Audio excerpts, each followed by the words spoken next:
Hi everybody, and welcome to Corvette Nation on Velocity. And what better way to bring you right into the heart of the Corvette community than a visit to the granddaddy of them all when it comes to Corvette events, Bloomington Gold. This is the 40th annual edition of Bloomington Gold here at the University of Illinois campus in Champaign, Illinois. And as you can see, already thousands of people here, 5,000 Corvettes here on the property. So without wasting any more time, let's get started.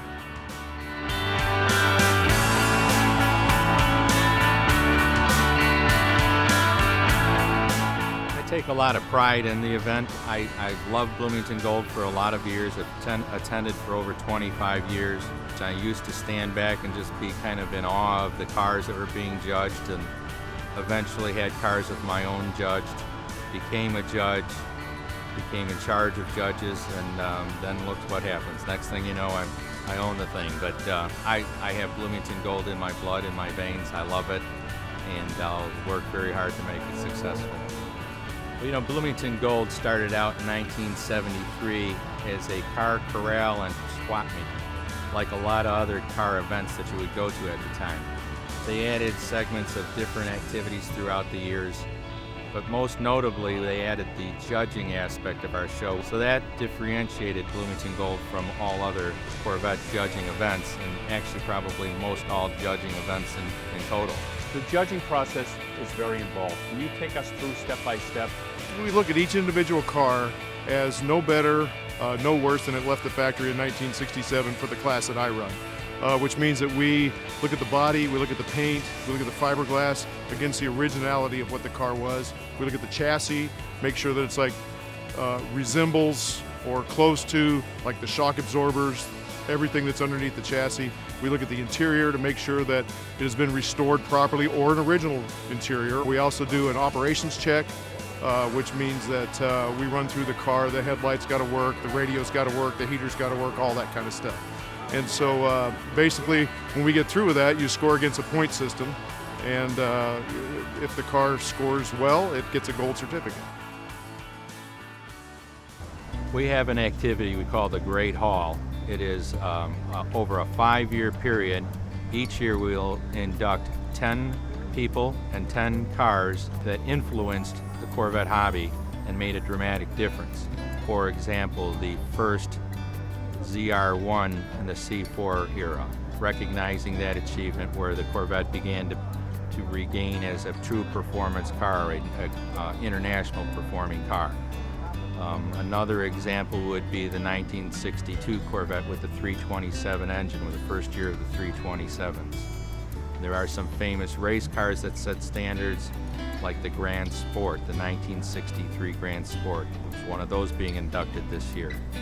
On the people side, it's historic people who made significant difference in the hobby and in the industry.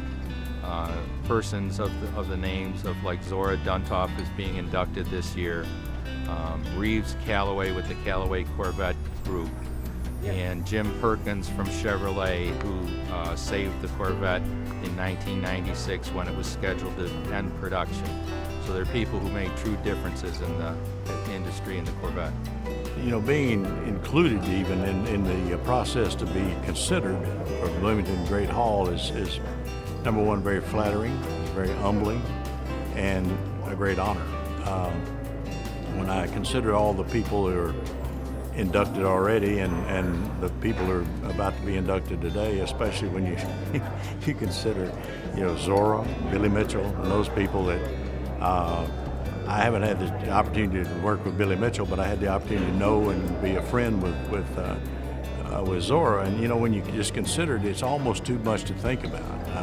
I ran the Chevrolet division, and I was credited probably with too much credit for saving the Corvette back in the days when we were really going through a lot of pressure to reduce head count, to try to live within our means, so to speak. A lot of car programs were being killed and that sort of thing, and it became a kind of a mission to save the Corvette. And in fact, not just kind of a mission, it's an American icon that deserved to be saved. I think I attended the first Bloomington in 1994, I believe. And no question about it, it's the granddaddy of Corvette events, you know, and the premier event anywhere in the world. The thing that is pretty amazing is, when we now buy and sell a lot of cars, and we have a tremendous number of Corvettes in Mr. Hendrick's collection, and I really oversee that for him. It's amazing the value of a Bloomington Gold car once it's in your possession compared to just a run-of-the-mill or some other certified car. So there's no question that it carries an aura with it that's pretty special. The Gold Tour is an activity that started many years ago. Of course, Corvettes like to go out and go for rides, and many, many years ago they started what you might think of as a parade of Corvettes. And it evolved and became bigger and bigger. And in the old days, it would fan out through the countryside with hundreds and then thousands of Corvettes. And this year, we're bringing it back to the big Gold Tour. We're anticipating probably over 1,000 Corvettes for the event, for the tour this year. You know, we have folks attend this event that have everyday normal Corvettes, not exotic collectible cars.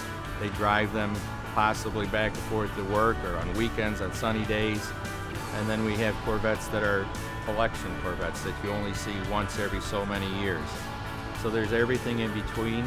On the field throughout the show, we have a big grouping of 1963 Corvettes this year, which we call the Gold Year, 50 years. We also have a group of Silver Salute cars, which are 25 years old. We have more brand new cars and used cars for sale than any Corvette event that occurs. And it's just a lot of Corvettes of all different kinds. The event is also open to anybody. You do not have to own a Corvette. Your whole family can come out for a fun weekend activity, look at the fancy cars, see all the activity, walk around, have a good time. You do not have to be a collector or a Corvette owner to come to the event and have a good time.